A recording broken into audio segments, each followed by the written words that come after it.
কত মিছিল এই লড়াই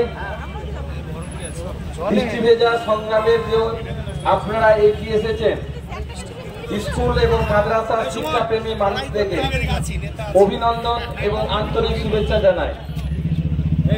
কয়েকটি কথা আপনাদের উদ্দেশ্যে না বললে এই দূর দূরান্ত থেকে যে সমস্ত মানুষ এসেছেন এবং লড়াই করার যে এবং মনের জেদকে বাঁচাবার জন্য যে আপনারা এগিয়ে এসেছেন সেগুলো অতৃপ্ত হয়ে যাবে। ভালোবাসার অপর নাম হচ্ছে অধিকার। সেই অধিকার যদি কেড়ে নেয় তার প্রতিকার হয় প্রতিশোধ, আর প্রতিশোধের পাল্টা হয় ধ্বংস। আপনারা কাকে ভালোবেসেছেন? যদি চাকরিটাকে ভালোবেসে থাকেন, স্কুল শিক্ষাকে ভালোবেসে থাকেন, এসএসসি বা এমএসসি কে ভালোবেসে থাকেন, তাহলে এর যে অধিকার আপনারা রাস্তায় নেমেছেন অধিকারকে প্রতিষ্ঠিতের জন্য, সেই অধিকারকে ছিনিয়ে নিয়েছে রাজ্য সরকার এবং সুপ্রিম কোর্ট ব্যর্থ এবং সিবিআই ব্যর্থ। এই জায়গায় আমাদের যে আন্দোলন জেলায় জেলায় গড়ে উঠেছে, এর পটভূমিতে দাঁড়িয়ে বৃষ্টি ভেজার সময় আপনাদের কয়েকটি কথা বলি, আমি আমার বক্তব্য শেষ করছি। মূলত স্কুল সার্ভিস কমিশন যে জায়গায় দাঁড়িয়ে আছে, চাকরি প্যানেল বাতিল করে আপনাদেরকে পুনরায় আবার চাকরি পরীক্ষা বসার যে স্বপ্ন দেখাচ্ছে, সেই স্বপ্নটা অত্যন্ত মিথ্যা এবং ভ্রান্ত, এবং আগামী দিনে 6 বছর বাদেও আবার প্যানেল বাতিল হবে, এই বিষয়ে কোনো সন্দেহ নেই। আপনারা একটু মন দিয়ে শুনে নিন। আমাদের চাকরি যারা পরীক্ষা দিতে যাবে তাদের উদ্দেশ্যে আমি বলছি, সুপ্রিম কোর্টে 3/4/2025 নির্দেশনামাতে পরিষ্কার বলা আছে যে টেন্টেড ক্যান্ডিডেটকে টার্মিনেশন করা হবে। সেই টার্মিনেশন করা এখনো প্রক্রিয়া রাজ্য সরকার শুরু না করে নোটিফিকেশন শুরু করে দিল 17/4/2025 অর্ডার অনুযায়ী। টেন্টেড টার্মিনেশন না করে যদি কোনো tainted candidate form fill up করে পরীক্ষায় বসে, সেই পরীক্ষায় সে যদি যোগ্যতা অর্জন করে প্যানেলে অংশভূত হয় এবং আপনি চাকরি পান, তাহলে আগামী দিনে একটা টেন্টেড ক্যান্ডিডেটকে দিয়ে যদি ভবিষ্যতে কেউ আইনে দরগড়ায় যায়, এই সুপ্রিম কোর্টের রায় অনুযায়ী আবার প্যানেল বাতিল হবে। তাহলে আপনাদের করণীয়টা কি? আগে প্রথম করণীয়, টেন্টেড ক্যান্ডিডেটদের টার্মিনেশন কেন করা হচ্ছে না রাজ্য সরকার জবাব চায়। নোটিফিকেশন উইথড্র করতে হবে যতদিন না টেন্টেড ক্যান্ডিডেটদের টার্মিনেশন করা হবে। এবং ওয়েবসাইটে স্কুল সার্ভিস কমিশনের যে ওয়েবসাইট আছে, সেখানে টেন্টেড ক্যান্ডিডেটদের নাম, বয়স এবং আধার লোড করা থাকবে। যখনই তারা ফর্ম ফিল আপ করবে তখনই তাদেরকে দেখাবে অলরেডি এক্সিস্টেড। এই সিস্টেম যদি না করতে পারেন আপনারা, তাহলে পরীক্ষা বসাটা অত্যন্ত অমূলক এবং ভ্রান্ত হবে। পরিষ্কার ভাবে জেনে রাখুন। এবং টেন্টেডদের লিস্ট শুধু প্রকাশ করলে হবে না, তাদের আবেদন করার যোগ্যতাটাকে কেড়ে নিতে হবে সুপ্রিম কোর্টের রায় অনুযায়ী। যদি পরবর্তীকালে সুপ্রিম কোর্ট রায় সংশোধন করে সেটা আলাদা বিষয়। নাম্বার 1, আপনারা যারা যোগ্য তাদের লিস্ট তো প্রকাশ করা করছে না, ওএমআর পাবলিশ করছে না, সুপ্রিম কোর্টে যে তদারকি মামলা করছে না। এখন আপনাদেরকে বুঝিয়ে দেওয়া হয়েছে যে আপনাদেরকে মার্কস দেওয়া হবে, এক্সপিরিয়েন্সের মার্কস দেওয়া হবে, বিভিন্ন ভাবে প্রলোভন দেওয়া হয়েছে। সত্যি কি এটা করা যায়? নোটিফিকেশনে পরিষ্কার বলা আছে হাইকোর্টের অর্ডার অনুযায়ী যে 2016 সালের যে টেন্টেটিভ ভ্যাকেন্সি ছিল সেই ভ্যাকেন্সিতে পরীক্ষা নিতে হবে। তাহলে রাজ্য সরকার 2025 সালে যে সমস্ত ফ্রেশ ছেলেমেয়েরা পরীক্ষা দিতে আসছেন তারা, এবং নোটিফিকেশনে বলা আছে যে শর্ত সাপেক্ষ আপনাকে পরীক্ষায় বসতে হবে। কেন এটা গুলি দেওয়া হচ্ছে? আপনাদের দাবি থাকবে যে সত্যি যদি 16 সালে যেটা অমীমাংসিত মামলা, বিতর্কিত মামলা চলছে, সুপ্রিম কোর্টের রিভিউ পিটিশন আছে, সেই মামলার নোটিফিকেশনের সঙ্গে যারা কোনোদিনই কোনো ভাবে পরীক্ষায় অংশগ্রহণ করেনি, অর্থাৎ ফ্রেশ পরীক্ষা 2025 সালে দিতে আসবে, তারা কেন এই সিস্টেমের মধ্যে আসবে? আমি তাদের উদ্দেশ্যে এই কথাগুলো বললাম। তাছাড়াও যে সমস্ত নোটিফিকেশনে আছে ওবিসি সংক্রান্ত মামলা ইত্যাদি। সবচেয়ে বড় কথা 2016 সালে জেনে রাখুন, 2016 সালে যারা পরীক্ষায় বসে নিজেদের যোগ্যতা প্রমাণ করেও অযোগ্যরা প্যানেলে অংশভূত হওয়ার জন্য যারা নট কল ফর ভেরিফিকেশন হয়েছে, সুপ্রিম কোর্টের তাদেরকে বয়সে ছাড় দেওয়া হয়নি। এই সুপ্রিম কোর্টের দ্বিচারিতা, মানসিকতা, মনোভাব রায়ের মধ্যে প্রতিফলন হওয়ার জন্য আমরা বলতে চেয়েছি এটা জাজমেন্ট না, এটা পানিশমেন্ট। যে সমস্ত ফ্রেশ ছেলেমেয়েরা 2016 সালে পরীক্ষায় অংশগ্রহণ করে প্যানেলে আসতে পারেনি, তারা আজকের দিনে বয়সের মানদণ্ডে আসতে পারছে না। সুতরাং সেই সমস্ত ছেলে মেয়েদেরকে নিয়ে আমরা আগামী দিনে মন দিয়ে শুনে রাখুন, সুপ্রিম কোর্টের দরজায় যাচ্ছি এবং রিভিউ পিটিশন না হলেও এই মামলা ওপেন হবেই, নিশ্চিত এই মামলা ওপেন হবে। কারণ আমরা কোন ভাবে খেলতে হয় সেটা আমরা জানি। কেন আজকে 2022 সালে যে বেঞ্চ ঘটেছিল সুব্রত তালুকদারের ডিভিশন বেঞ্চের জাজমেন্টকে সুপ্রিম কোর্টে দেখানো হলো না, এর জবাব কে দেবেন? জবাব চাই, জবাব দিতে হবে। 2022 সালে কোন ম্যাটকে সুপ্রিম কোর্টের জাজমেন্টে উল্লেখ করা হয়নি। Supreme court already, high court already এই বেঞ্চ জাজমেন্ট দিয়েছিল, সেখানে টেন্টেডকে টার্মিনেশন করেছিল এবং তাদের পানিশমেন্ট হিসাবে ইন্টারেস্ট দিতে বলেছিল ইত্যাদি বিষয়। এবং এই মামলা যখন হাইকোর্ট থেকে সুপ্রিম কোর্টে যায়, সুপ্রিম কোর্ট কয়েকটি শর্ত দিয়ে স্পেশাল বেঞ্চ গঠন করতে নির্দেশ দিয়েছিল। অথচ হাইকোর্ট স্বতঃপ্রণোদিতভাবে সেই নির্দেশকে লঙ্ঘন করে গোটা এন্টাইটেড প্যানেলটাকে বিচারের আওতায় এনেছে। কাদের প্ররোচনা হয়েছে আমরা জানি। আগামী দিন 3টে রাস্তায় মিছিল করেছি জেলায়, নিশ্চয়ই আগামী কোন জেলায় আমরা মিটিং করব, সেই সমস্ত ব্যক্তিকে আমরা সামনে দাঁড় করাবো। আপনারা ভেবে নেবেন না এসএসসি নিয়োগ সংস্থা 100% দুর্নীতি করেছে, কিন্তু দুর্নীতি প্রমাণিত হওয়ার জন্য, মুক্তি পাওয়ার জন্য যাদের দায়িত্ব ছিল সিবিআই এবং হাইকোর্ট, তারাও ব্যর্থ হয়েছে। সেই ব্যর্থতার কারণে কাদের মদত আছে? এমন একটি ইস্যু যেখানে 26,000 ছেলে মেয়ে যদি চাকরি বাতিল হয়ে থাকে, প্রত্যেকটা পরিবারের ছেলে মেয়ে কোনো না কোনো রাজনীতিতে বিশ্বাসী। কিন্তু অদ্ভুত ব্যাপার, এই ইস্যুটা নিয়ে কোন শাসক দল তো বটেই, বিরোধী পর্যন্ত বিধানসভা লোকসভায় আলোচনায় আসছে না। এমনকি যেটা টিভি শো দেখতে আসেন, এখানে কোনো মিডিয়া আসেনি। কেন আসেনি?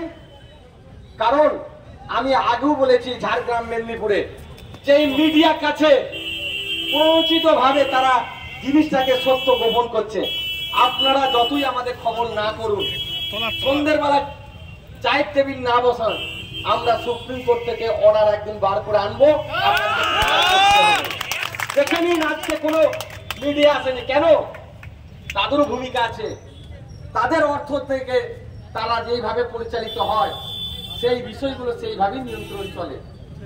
আমরা জানবো, আমাদের যেটা কথা হচ্ছে ভালোবাসার অধিকার, ন্যায়ের অধিকার, যোগ্যতার অধিকার, যে চাকরি আমাদেরকে ছিনিয়ে নিয়েছে, সেই চাকরিকে আমরা একদিন ফিরিয়ে আনবো। এবং জেনে রাখেন, হাইকোর্টে মামলা একাধিক হবে। আমরা এই পরীক্ষা নিয়োগের বিরোধিতা নয়, কারণ 16 সালের পর থেকে 25 সাল পর্যন্ত অজস্র ছেলে মেয়ে পাস করে তারা পরীক্ষা বসার সুযোগ পায়নি। তাই আমরা এই মামলাকে স্টে না চেয়ে বলেছিলাম নোটিফিকেশনটাকে রেকটিফিকেশন করতে।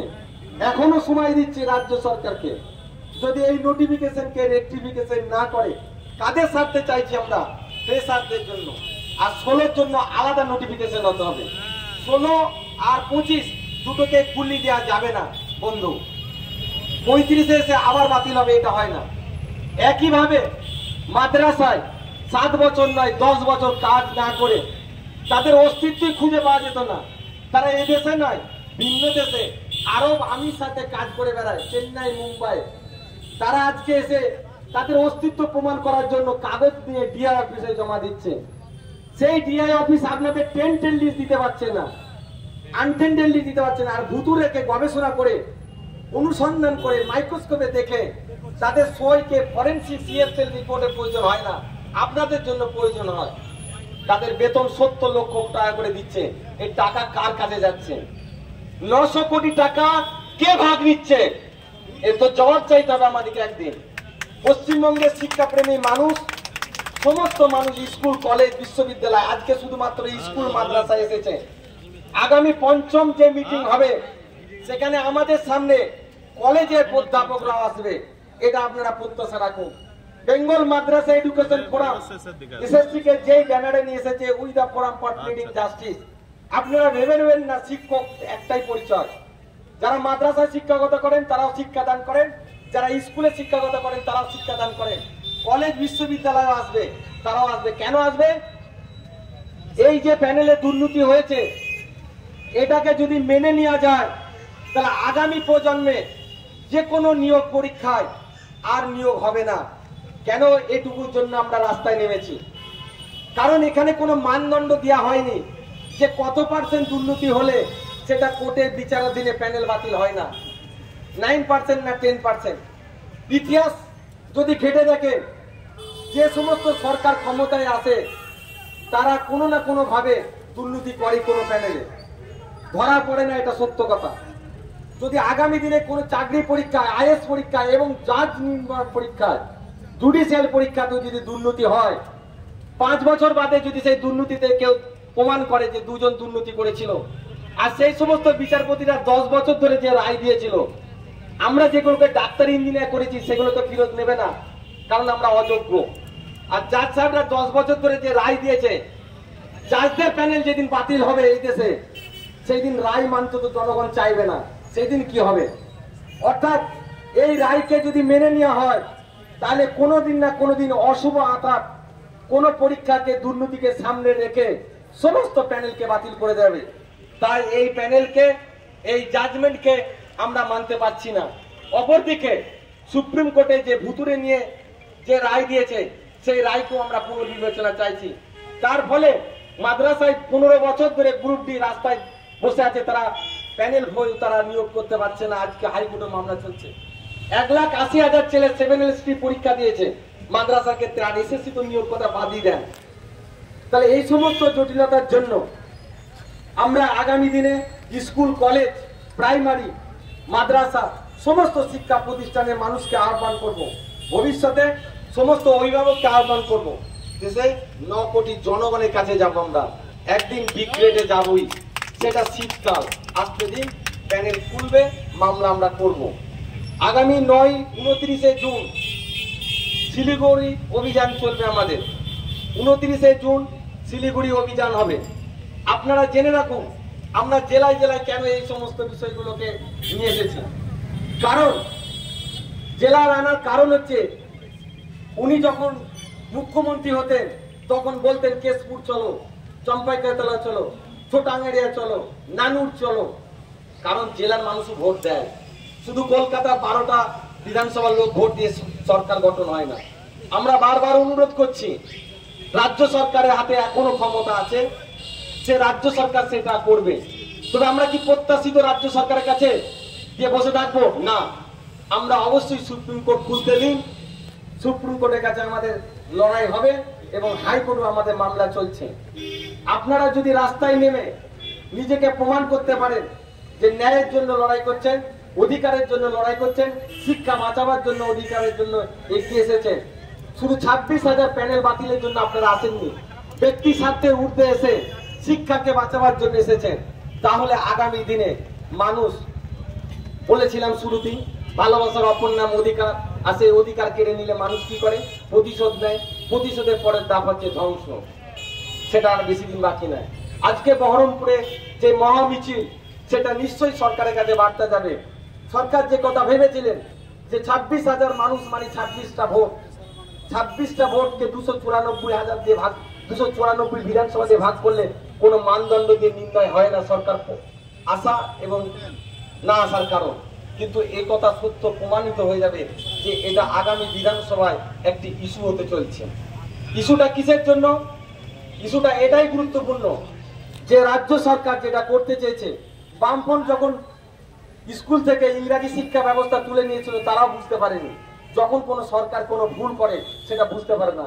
যখন সিঙ্গুর নন্দীগ্রামে জমি কেটেছিল তারাও বুঝতে পারেনি, আপনি বুঝতে পারবেন না। কিন্তু মানুষের কত ধ্বনি, তার কত মিছিল, মানুষের মনের কথা যদি শোনার মতো আপনার হৃদয় থাকে, অনুভব থাকে, তাহলে নিশ্চয়ই সংশোধন হবেন এবং সুপ্রিম কোর্টে এই বিষয়ে আপনারা সদর্থক ভূমিকা করবেন। আর সুমন ভাই যেটা বলে ওএমআর হারিয়ে যাওয়া, আমার বিশ্বাস ওএমআর গুলো এক জায়গায় আছে, নষ্ট হয়নি, হবেও না কোনোদিন।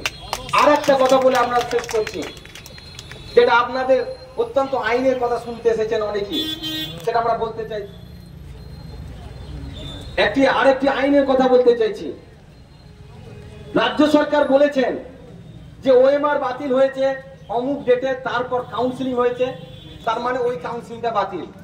কিন্তু আপনারা ভেবে দেখুন, যে কোনো প্যানেল প্রকাশ হওয়ার আগে সমস্ত প্যানেলটা ক্যান্ডিডেটদের নাম থাকে, কাউন্সিলিং হয় ভ্যাকেন্সি অনুযায়ী, অর্থাৎ ফাইনাল পাবলিকেশন রেজাল্টের আগে যার নাম ঢুকে যায় সেটাই ঠিক।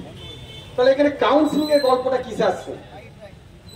এটা আপনাদেরকে সম্পূর্ণ বিপদে পরিচালিত করছে এবং আমরা অনাবিষ্কৃত কিছু তথ্য কোর্টে প্রডিউস করব, কিন্তু আমাদের এখন সময় ভালো নেই, মানে কোর্টের পরিস্থিতি ভালো নেই।